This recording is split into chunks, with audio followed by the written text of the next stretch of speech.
ఈరోజు అరుణాచలం నుంచి హైదరాబాద్ ప్రయాణం రాత్రికి. కాసేపట్లో వీలైతే కాస్త ఎండ ఉన్నా కూడా రష్ ఉండదంటే టెంపుల్కి వెళ్తున్నాం. రామ్సురత్ ఆశ్రమంలో భోజనం బాగుంటుంది, ప్రసాదం లాగా, కాబట్టి రుచితో సంబంధం లేదు. అయితే ఈ పుస్తకం కనిపించింది, భగవాన్ శ్రీ రమణ మహర్షుల దివ్య జీవిత మకరందము అని. ఇందులో కొన్ని ఇంట్రెస్టింగ్ ఆస్పెక్ట్స్ ఉన్నాయి. లాస్ట్ 2 పేజీల్లో భగవాన్ కోపడ్డ సందర్భాలని రాయబడ్డది. చాలామందికి ఒక ధారణ ఉంటుంది, జీవితం అర్థమైతే కోపం చేయరని. నిజమైన కోపం ఉంటుంది, ద్వేషం ఉండదు. పక్కన ఎవరైనా విసిగిస్తుంటే ఎందుకు కోపం ఉండదు? ఉండాలి. కానీ అదే కొనసాగకూడదు. దాన్ని ఆధారం చేసుకొని మళ్ళీ రేపు ఎల్లుండి ఆపరేట్ చేయకూడదు, ఎప్పటిదప్పుడే. దానికి చాలా ఎరుక కావాలి. రెండోది, ఒక 2 ఇన్సిడెంట్స్ నాకు చాలా హృదయంగా అనిపించి, భగవాన్ యొక్క కంపాషను, ఆ తర్వాత భగవాన్ యొక్క ఇంటెలిజెన్స్, అంటే ఎదుటి వ్యక్తిని అందంగా మేల్కొల్పే ప్రక్రియ. చిన్నగా చీవాట్లు పెట్టినట్టు ఉంటుంది, గిలినట్టు ఉంటుంది. ఒక 2 సంఘటనలు ఈరోజు చెప్తాను, పోస్ట్ కార్డులో భాగంగా. సరదాగా వినండి. అంటే మొబైలు టెక్నాలజీ ఈ ఎరాలో వచ్చిండొచ్చు, విమానం ఈ జనరేషన్లో వచ్చిండొచ్చు, కానీ అజ్ఞానం ఎప్పటి నుంచో ఉంది. దాన్ని మేలుకొల్పే గురువు ఎప్పటి నుంచో ఉన్నాడు. సో ఒక గురుస్థానంలో ఉన్నవాడు తిట్టినా అతడి వ్యక్తిగత స్వార్థం కోసము లేకపోతే గెలవాలని తిట్టడం ఉండదు. ఎదుటి వ్యక్తిని ఆలోచింపచేయడమే దాని లక్ష్యం, అంతకుమించి వేరే లక్ష్యం ఏది ఉండదు. యచ్చమ్మ అని ఒక భక్తురాలు ఉండేదట రమణాశ్రమంలో. ఆవిడ 1,00,000 తులసి పత్రాలుతో పూజ చేయాలని సంకల్పించి భగవానులకు చెప్పిందట. భగవాన్ ఏం మాట్లాడలేదు. ఆ తర్వాత ఒక 50,000 తులసాకులు తెంపింది ఇట్లా. ఆ తర్వాత మెల్లగా ఎండాకాలం వచ్చింది. ఎగ్జాక్ట్లీ చూడు పైన ఎంత ఉంటుంది, ఎండాకాలం వచ్చింది, తులసాకులు లేవు. అప్పుడు భగవాన్ దగ్గరికి వెళ్ళి, పత్రి దొరకటం లేదండి, నా వ్రతం పూర్తి కావడం లేదన్నాడంట. అప్పుడు భగవాన్ ఏమన్నాడంటే, 50,000 సార్లు తులసాకులు గిల్లావు కదా, ఇంకో 50,000 సార్లు నిన్ను గిల్లుకో. ఈ గిల్లడం ఏదైతే ఏమి అంటే, అప్పుడు ఆమె అన్నదంట, అమ్మో నాకు నేను గిల్లుకుంటే నొప్పి అవుతుంది కదా అన్నాడు. అప్పుడు రమణ మహర్షి అన్నారంట, మరి తులసాకుకు లేదా తులసి చెట్టుకు నొప్పి కాదని నువ్వెందుకు అనుకుంటున్నావు? నొప్పి దేనికైనా ఉంటుంది కదా. అంటే చూడు, అజ్ఞానం మాట మాటకి ఎట్లా వస్తుంది. ఆమె అన్నదంట, అంటే నాకు నొప్పి అయితే నాకు బాధ తెలుస్తుంది, కానీ తులసి చెట్టుకు నొప్పి అయితే నాకు బాధ తెలియదు కదండి అన్నదంట. అప్పుడు రమణ మహర్షి ఒక మాట చెప్పి వెళ్ళిపోయాడంట, నీకు గిల్లినప్పుడు నొప్పి అవుతుందని నీవు గుర్తించడంతోనే నీకు ఆ విషయం అర్థమై తీరాలి, అదర్వైజ్ నీకేది అర్థం కాదు. ఇది అయిపోయింది. ఆ తర్వాత ఆమె ఆ వ్రతాన్ని ఆపేసిందని చెప్తారు. ఇది ఒక పార్శ్వం, అంటే ఒక చిన్న healthy conversation between A master and డిసేపుల్. అంటే సాంప్రదాయం వద్దన్నలే, గిల్లుకో, తులసిని తీసేసి నిన్ను నువ్వు గిల్లుకో, అంతే చేయవలసింది. మనం గర్భగుడిలో దీపాన్ని పెడతాం. ఆ దీపం యొక్క కాంటెక్స్ట్ దీపము కాదు. గర్భగుడి ఎలా ఉంటుంది, దీపం ఎందుకు ఆరు బయట పెట్టాం అంటే గాలికి కొట్టుకుంటూ ఉంటుంది. నువ్వు అన్నాలు డీకోడ్ చేయాలి. ఊరికే బ్లైండ్గా దీపాలు పెట్టడం కాదు చేయవలసింది. ఆ గాలి కొట్టుకుంటుంది అంటే ప్రపంచపు గాలి తగిలితే దీపం నిలబడదు అని దాని అర్థం. ఆ తర్వాత గర్భగుడిలో ఎందుకు పెట్టావు అంటే అదొక శుద్ధ చైతన్యానికి ప్రతీక. అక్కడ ఏమీ లేదు, అక్కడ కనుక దీపం పెడితే దీపం నిలబడుతుంది. అంటే నీ మనసులో ఏ చెత్త చిందరవందర లేకపోతే దీపం నిలబడు. దీపం కింద ఒక దీపపు సెమ్మ ఉంటుంది, అది నీ శరీరం. శరీరం కదలకుండా ఉండాలి, దాని లోపల శుద్ధమైన మనసు ఉండాలి.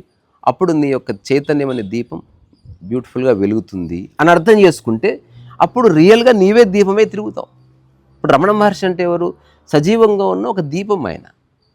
అంటే సందర్భం ఏదున్నా అతని మనసులో ఎలాంటి అలజడి లేదు. అర్థం చేసుకోవాల్సింది అది. సో మూఢనమ్మకానికి జీవిత అవగాహనకి పెద్ద తేడా ఏముండదు, ఇద్దరు ఒకలాగా అనిపిస్తారు. ఇంకొక ఇన్సిడెంట్, ఒకరోజు భగవాన్ స్నానం చేసి అక్కడ ఒక వెదురుగడ అడ్డంగా కట్టిందంట ఆశ్రమంలో. తన తువ్వాలు ఇట్లా దులిపి ఆరేసాడంట. ఇది అందరు చేసేది. అయితే అప్పుడు తెలిసింది, ఆ వెదురుగడకి అటుపక్క ఒక పిట్టగూడు ఉంది. ఆ పిట్టగూడు ఏమైంది, కింద పడ్డది. దాంట్లో ఉన్న గుడ్డు కాస్త బయటికి దొర్లింది. అప్పుడు భగవాన్ అన్నారంటే ఎగ్జాక్ట్గా, చూడు తెలిసి చేసినా తెలియక చేసినా ఎంత పాపం చుట్టుకుందో. నేను ఎక్కడైనా ఆరేసి ఉండవచ్చు, లేదా గడెకొయ్యకి ఏమైనా ఉందా చూడవలసిండే అని చెప్పి, ఇప్పుడు ఆ గుడ్డు ఉందో లేదో పగిలిపోయిందో అని దగ్గరికి వెళ్ళి చూస్తే గుడ్డుకు మెల్లగా పర్రె వచ్చిందంట, పగిలిపోలే, పర్రె వచ్చింది. అప్పుడు భగవాన్ ఏం చేశారంట, చూడు ఇది ఒక్కరోజు కాదు, అక్కర్లేదు, బాగుంది బాగుంది బాగుంది. ఒక బట్ట తీసుకొచ్చి ఆ గుడ్డుకు చుట్టారంట, చుట్టి దాని వల్ల గూడులో పెట్టారంట. పెట్టి తెలుసో తెలియకో నా చేయి జారి పడ్డది, కానీ అట్లీస్ట్ నేను దాన్ని అయితే బలవంతంగా అతికించలేను, కానీ అతకడానికి ఏం కావాలో అది చేద్దాం అని ప్రతి 3 గంటలకు ఒకసారి ఆ గుడ్డు దగ్గరికి వెళ్ళి చూసేవాడంట. రాత్రిపూట కూడా ఇది ఎవరితో సంబంధం లేదు, ఆయన ఒక పెట్టుకున్నాడు చిన్న పనే, పూర్తి శ్రద్ధ. నేను భగవాన్ ఆఫ్టర్ ఆల్ గుడ్ అయితే నేను మనుషులతో ఇంపార్టెంట్, అదంతా అహంకారపు చేష్ట. నీ ద్వారా జరిగింది, నువ్వు సరి చేస్తున్నావు. అట్లా దాదాపు 8-9 రోజులు ప్రతి 3-4 గంటలకు ఒకసారి ఎప్పుడు సమయం చిక్కినా వెళ్ళి అట్లా గుడ్డును చూస్తూ ఉన్నాడంట. అట్లా దాదాపు 11 రోజుల తర్వాత చూస్తే ఆ గుడ్డు పైన అతికిందట. అప్పుడు భగవాన్ అన్నారంటే ఒక మాట, ఎవరో రాశారు యాస్టీజ్గా. ఏం రాశారంటే, చూడండి పగుళ్ళు అతుక్కుతున్నాయి, ఇక తల్లి దుఃఖపడదు, అమ్మయ్య ఇప్పుడు నెక్స్ట్ దాని నుంచి పిట్టపిల్ల బయటకు వస్తుందా లేదా చూడాలి అని ఆ గూడునే కనిపెట్టుకొని అట్లా చూస్తున్నాడంట. ఒకరోజు పిట్టపిల్ల బయటకు వచ్చింది. అప్పుడు ఆ పిట్టపిల్లని తీసుకుపోయి ఆ తల్లికి అప్పచెప్పారంట భగవాన్. అంటే ఆ దానికి, ఇగో నా ద్వారా ఈ గుడ్డు పగిలింది, మళ్ళీ నేను కాస్త సమయాన్ని ఇచ్చి కొంత ఓపికతో దాన్ని అతికించే ఒక ప్రయత్నం చేశాను, ఇగో నీ బిడ్డను నువ్వు తీసుకో, అమ్మయ్యా అన్నాడు. అంటే ఇదేంటి, ఒక అంతులేని కంపాషన్. అంటే ఒక పెద్ద విషయం ఎంతో ఒక చిన్న విషయం అంతే, నిజంగా నీకు లైఫ్ అర్థమైంది. దానికి నేను ఇచ్చిన ఒక ఎగ్జాంపుల్ అది చెప్పి ముగిస్తా. నీకు జీవితం అర్థమైతే, కూర చేస్తున్నప్పుడు నూనె ఎట్లయితే బాణీలో వేస్తావో, దీపం వెలిగిస్తున్నప్పుడు దీపపు సిమ్మలు నూనె అలాగే వేస్తావు. There is no difference. అది శ్రద్ధగా చేయబడుతుంది, ఇది శ్రద్ధగా చేయబడుతుంది. చేష్ట చేసే పద్ధతి మారదు, శ్రద్ధ మారదు. ఇది అర్థమైతే చాలా విషయాలు అర్థమవుతుంది.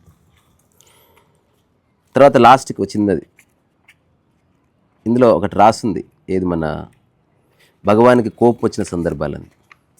సో సుందరేశన్ అయ్యర్ అని ఒకసారి భగవాన్ చదువుతుంటే ఆయన తన అద్దాలు తీసి భగవాన్కి ఇచ్చాడు. నా అద్దాలు పెట్టుకోండి భగవాన్, మంచిగా కనిపిస్తుంది, మంచి కాస్ట్లీ అద్దాలు పెట్టుకోండి. భగవాన్ ఏమనకుండా చూసి దగ్గర పెట్టుకొని చదువుతాడు. భగవాన్ నా అద్దాలు పెట్టుకోండి, మీరు పెట్టుకోండి భగవాన్. ఏం స్పందించలే. ఇవి చాలా మంచివి, ఖరీదైనవి, పెట్టుకోండి, మీ కళ్ళు చల్లగా ఉంటే హాయిగా ఉంటే పెట్టుకోండి. భగవాన్ బికేమ్ వెరీ సీరియస్. ఒకసారి చూశాను, ఎందుకు ఎంటబడుతున్నావు అసలు, నువ్వు అడిగావు, నేను మౌనంగా ఉన్నాను, వద్దంతే అని చెప్పేసరికి ఇప్పుడు సుందరేశ్వర అయ్యర్కి పశ్చాత్తాపం పట్టుకుంది. అబ్బా అనవసరంగా భగవాన్కి ఏదో మేలు చేద్దామని పోయి ఆయన ఇబ్బంది పడుతున్నాడు అన్న విషయాన్ని గమనించకుండా వెంటబడ్డానే, ఆయన కోప్పడ్డాడే, నా వల్ల కోప్పడ్డాడే అని. ఒక కపుల్ ఆఫ్ డేస్ గడిచింది. ఒకసారి భగవాన్ దగ్గరికి వెళ్ళి, అంటే ఆ 10-15 రోజులు అతను నిద్ర పట్టలే, అందరితో అదే చెప్పుకుంటున్నాడు. ఆయన అడిగితే ఇచ్చేవాడిని కదా, నేను ఎందుకు అట్లా బలవంతం చేశాను, నా అద్దాలు గొప్పవని ఎందుకు చెప్పాలనుకుంటున్నాను. ఇప్పుడు ఈరోజు నేను ఇక్కడ లేను అనుకో, ఆయన చదివేవాడే కదా, ఇట్లా ఏవో ఆలోచన. ఆ తర్వాత భగవాన్ చదువుకుంటుంటే సుందరేశన్ గారు వెళ్ళి, భగవాన్ అంటే, చెప్పు సుందరేశ, నేను అద్దాలు తీసుకొని బలవంతం చేశాను, మీకు కొంచెం కోపం వచ్చినట్టుంది, నన్ను క్షమించనంటే, నాకు నీ మీద ఎందుకు కోపం ఉంటుంది, కూర్చో, నువ్వు అతిగా ఆలోచిస్తున్నావు కదా, అంతా సర్దుకుంటుంది, కూర్చో హాయిగా అని అన్నాడంట. అనగానే కోపం తీరింది. అంటే ఇప్పుడు ఫస్ట్ చెప్పింది మళ్ళీ రిపీట్ చేస్తున్నా, కోపం వచ్చింది కానీ అది 11వ రోజుకి లేదు, 11వ నిమిషానికే ఉండదు. నీకు నిజంగా జీవితం పడితే 11వ సెకండ్కే ఉండదు కోపం. అట కాకుండా నువ్వు ధూర్తుడివి, మూర్ఖుడివి, మూడిడివి అయితే 11 ఏళ్ళైనా కోపం అట్లా. ఆ వ్యక్తిని చూడగానే మొత్తం తిరిగి తోవుకుంటూ, అరే లైఫ్ మారుతుంది డాడీ, కాదు, ఆ ఒక్క సంఘటన మారలే, అట్లా నువ్వు ఇరుక్కుపోయావు అంతే. సో చాలా ఎక్సలెంట్ ఇంట్రెస్టింగ్ బుక్స్. అంటే మనకి ఒక ఎన్లైటెండ్ బీయింగ్ ఇట్లాగే ఉంటాడన్న ధారణ నుంచి బయటపడాలంటుంది నేను. ఒక పార్క్ ఎప్పుడు ఒకలా ఉంటుంది, అడవి ఒకలా ఉండదు. ఒకసారి ఫ్లష్ గ్రీనరీ ఉంటుంది, ఒకసారి అట్లా గాలి కూగులాడుతుంది, ఒకసారి చెట్లు అడ్డం పడతాయి.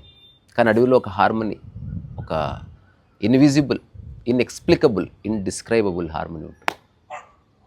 సో ఆ హార్మనీ నీలో నువ్వు దర్శించుకోవాలంటే ఇది ప్రచారం చేసే విషయం కాదు, నీకు తెలియాలి. రీసా రసో వైసా.